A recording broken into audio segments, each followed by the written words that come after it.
They say to be the best, you have to beat the best, and the Western Conference has run through the Oklahoma City Thunder all season. If the Minnesota Timberwolves want to advance to their first ever final series, they're going to have to go through the league's best team to get there. Now, we didn't get to learn a ton about this matchup throughout the regular season. They both won 2 games, but most of those games didn't feature some combination of Julius Randle, Rudy Gobert, Donte DiVincenzo, Chet Holmgren, and Alex Caruso. One player who did feature in all 4 games, however, was Anthony Edwards, and it was far from smooth sailing for Minnesota's top dog in this series. He averaged 22 points on 36% shooting from the field and 31% from 3, and while there's a ton of different angles to look at for this upcoming series,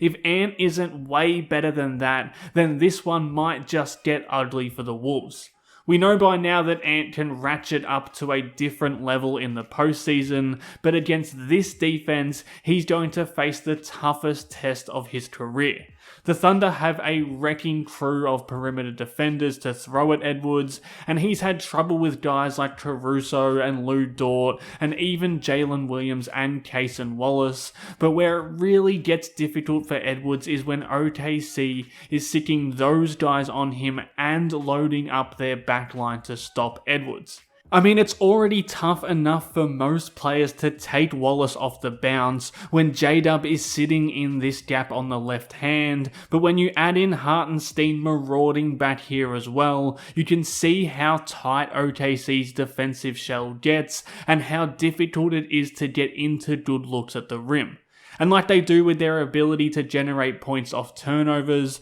the Thunder are going to turn misses into transition points and try to get at Minnesota's defense while they're not set in the half court. Edwards is going to see a bunch of different coverages in this series, but this wall of bodies is going to become pretty familiar to him, and while that's going to force him to become a playmaker, and I'll touch on that importance later in this breakdown, it's not as simple as just Ant getting off the ball at all times. If Minnesota want to go toe-to-toe with this Thunder juggernaut, they're going to have to succeed in some difficult things, and one of those things will be Edwards finding ways to get through the teeth of OKC's defense and at least provide some sort of rim pressure.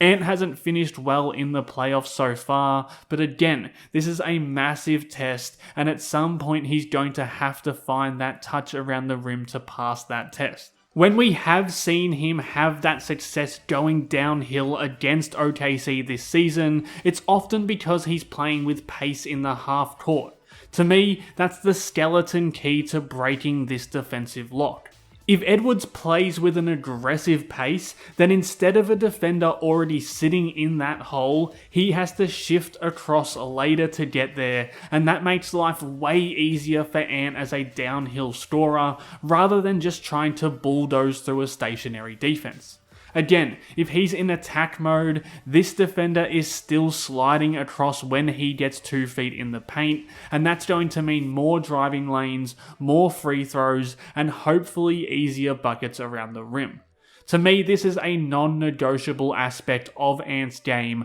that has to be there for Minnesota to win this series. OKC is the best team in the league at preventing rim pressure, but someone will have to self-create it for Minnesota, and it's kinda Anthony Edwards, Julius Randle, or bust, with the way that this roster is currently constructed. The other non-negotiable for Edwards to have a series worthy of a win is that he's gotta get his pull-up shooting game going. Edwards was right next to Steph Curry as the best pull-up shooter in the entire league this season, and it's a massive weapon that Minnesota's offense as a whole really relies on. In those 4 regular season games though, he shot just 8 for 29 on off-the-dribble threes, and if we see that get back up to its normal range at around 39%, we see a very different effectiveness in his scoring game. Now obviously OKC are uniquely positioned to defend these pull-up threes with their wing defenders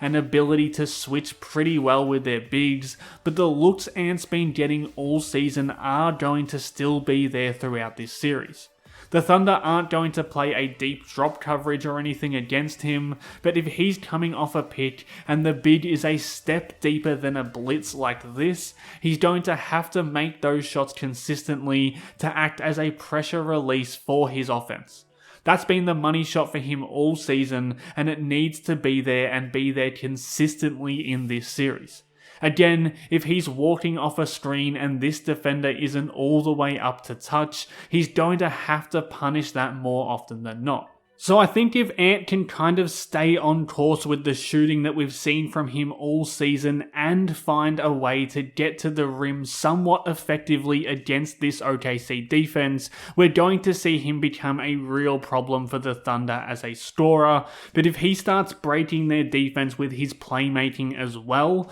that's when Minnesota can really start to make inroads in this series. Because really what OKC are doing by throwing these aggressive coverages at Ant is daring him to beat them with his playmaking. And despite the fact that he couldn't score efficiently in this season series, I actually think the way he set the table for the offense against the Thunder this season was the best we've seen against any team throughout the regular season from him. If the defense is going to load up on him and form this shell around him, he's going to have open shooters spread out across the floor, and he did a really fantastic job finding them against OKC this season. Again, if he's coming off the pick and roll, he's usually going to have two defenders in his airspace and then that wall behind them blocking off the rim. The kick-out passes are going to be there for Minnesota, and whether Ant can consistently find them and those shooters can consistently make them is a huge swing point for this series. Even if it's just the Thunder overcommitting with their gap help by sending the helper too far over, it goes back to that quick decision making and punishing OKC's defense for throwing so many bodies in Ant's direction.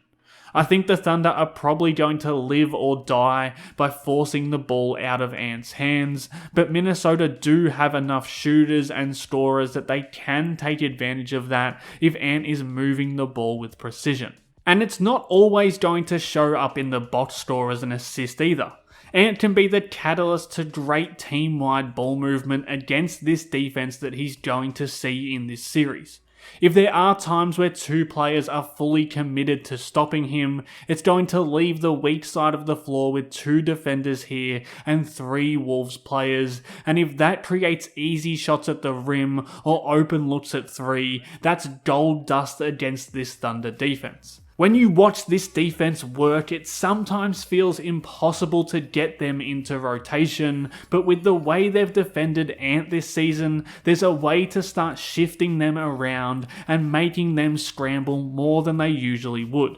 If Minnesota can get them into this position where they've sent two to the ball and scrambling behind that, you end up with Gobert open at the rim and Mike Conley open for a corner three, and that's when OKC's defense starts to feel like it has at least a few gaps in its armor. Nothing is going to come easy for Anthony Edwards in this series. This is the league's best defense for a reason, but if he can overcome the different schemes and defenders that are going to be thrown at him, that's the way that Minnesota defy the odds and move on to the finals, and it's going to be awesome to see how that unfolds. If you enjoyed this video, you can support the channel in the links in the comments. If not, you can always drop a like on this video or subscribe to the channel to see more breakdowns like this one. Thanks again for watching.